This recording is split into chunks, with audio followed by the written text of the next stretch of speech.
Hey everyone, let's talk about some ways to take care of your brushes, paint, and your sinks. This is important whether you're working at home or here in our classroom. In our classroom, we have what's called a sink trap or a solids interceptor. Just because we have a sink trap in our classroom doesn't mean we should be putting a lot of paint or other materials down the sink. It's especially important not to do that at home.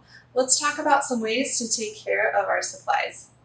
If you have a lot of paint on your brush, before you rinse your brush in the sink, you want to wipe that extra paint on a paper towel and then throw the paper towel away.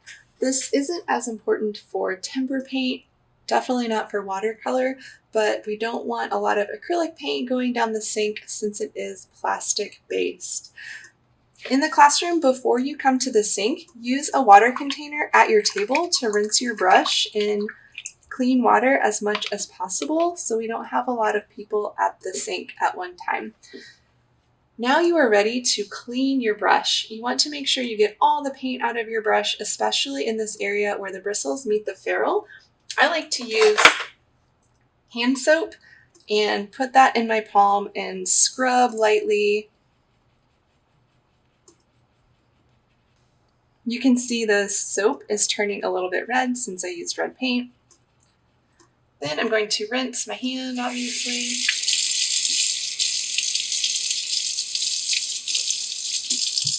And rinse your brush. You can also use dish soap. This is what I use at home. Brush cleaner and preserver works well. To use this, all you need to do is just use a little bit at a time and kind of massage the hair like you're washing your own hair. And as you're doing this, form the bristles back into the shape they should be in, and then rinse. I can especially tell a difference after I use the brush cleaner. My bristles are a lot softer and I can more easily get my shape back. You want to store your brushes flat or brush up. Let's take a look at some brushes. This is a brand new 3/4 inch flat brush. As you can see, the bristles are very clean and together. There is a nice crisp edge along the toe, and the bristles are kind of going inward like this. This brush has not been taken care of very well. There's a lot of paint that's left here in the bristles, which creates this kind of flaring outward. This could be great for creating textures, but this is not how we want to take care of our brushes. This brush is kind of angling in one direction. This probably happened if the brush was left in a cup of water, which changes the shape of the brush. So remember to leave your brushes flat or upward when you store them, and don't store them in water for long periods of time. These two brushes have paint in the bristles. They were never cleaned. Acrylic paint dries really quickly, so make sure that you take care of your brushes and wash them right when you're done painting. If you are using palette knives, please also clean these right away by wiping off any additional paint that you didn't use to keep them nice and clean.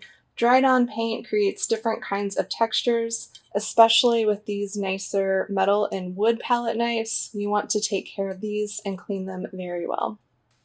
Another tip I have for you for keeping your sinks clean: if your paint water is really dirty, even if it's not really dirty, try just to pour it down the drain instead of pouring it in this larger area of the sink and then having more to wipe out later.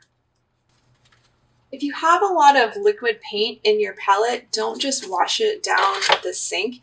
Either wipe out your palette and throw the paper towel with your paint away, or you can let your paint dry and then your paint will peel out and you have an acrylic paint skin. These are fun to use for other projects for painting or collage, but remember, we don't want to put liquid acrylic paint down the sink. Wipe out your palette and throw it away, or let it dry and peel it off and then throw your skins away or save them.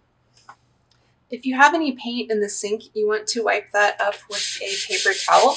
You don't want that acrylic paint sitting in the sink to dry. It's much easier to take care of when everything is wet and take care of it as soon as possible. Taking care of your brushes will help them last a lot longer, especially if you have your own brushes, which are more expensive. You want to take really good care of those. Thanks for helping keep our brushes as good as new.